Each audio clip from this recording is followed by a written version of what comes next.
ബി.ജെ.പിയെ സംബന്ധിച്ചിടത്തോളം രണ്ട് പ്രധാനപ്പെട്ട കോർപ്പറേഷനുകൾ, അതായത് തിരുവനന്തപുരം കോർപ്പറേഷനിലും തൃശ്ശൂർ കോർപ്പറേഷനിലും വലിയ മുന്നേറ്റമുണ്ടാക്കാം എന്ന് വിചാരിച്ചെടുത്ത് എല്ലാം അമ്പേ പരാജയപ്പെടുന്ന സാഹചര്യമാണ്.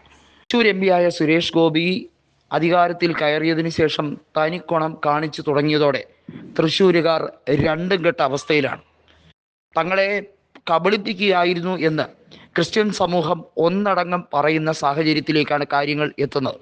പാലം കടക്കുവോളം നാരായണ, പാലം കടന്നാലോ കൂരായണ എന്നത് അർത്ഥവത്താക്കുന്ന രീതിയാണ് സുരേഷ് ഗോപി അവലംബിക്കുന്നത്. എന്തിലും ഏതിലും സുരേഷ് ഗോപി കാണുന്നത് വർഗീയത മാത്രമാണെന്ന് വളരെ വ്യക്തമാകുന്ന സാഹചര്യമാണ്.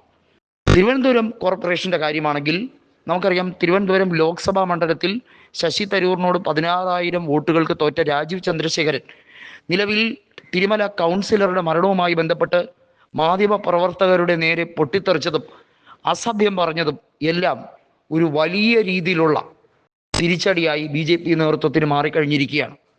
മാത്രമല്ല, മാധ്യമപ്രവർത്തകർക്ക് നേരെ വളരെ മോശമായ പദപ്രയോഗം നടത്തിയതിൻ്റെ പേരിൽ രാജീവ് ചന്ദ്രശേഖരനെതിരെ കൃത്യമായി മാധ്യമങ്ങൾ പലരും പരാതി തന്നെ നൽകിയിരിക്കുകയാണ്.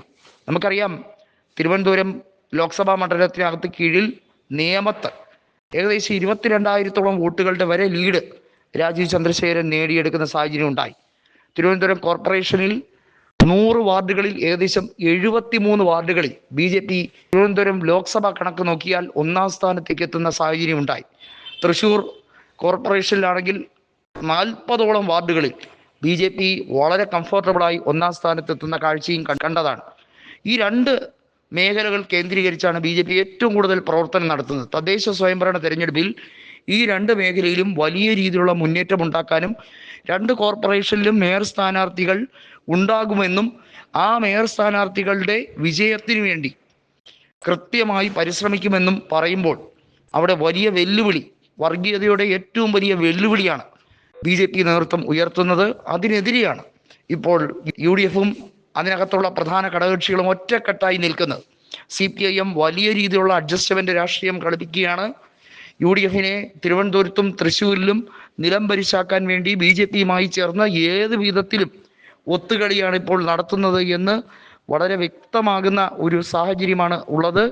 നമ്മൾ മനസ്സിലാക്കുന്നത്, തിരുവനന്തപുരം കോർപ്പറേഷനിലായിരുന്നാലും തൃശ്ശൂർ കോർപ്പറേഷനിലായിരുന്നാലും തിരിച്ചടി ബി.ജെ.പിക്ക് ഉണ്ടാകുന്ന വിധത്തിലേക്ക് ഇപ്പോൾ കോൺഗ്രസ് നേതൃത്വം കൃത്യമായി ടാർഗറ്റ് ചെയ്തിരിക്കുന്നത്. നമുക്കറിയാം, തിരുവനന്തപുരം ജില്ലാ DCCയുടെ അധ്യക്ഷനായ പാലോട് രവി പോഷ്കത്തരങ്ങൾ വിളിച്ചു പറഞ്ഞതിൻ്റെ പേരിലാണ് രാജിവെക്കേണ്ടി വന്നത്.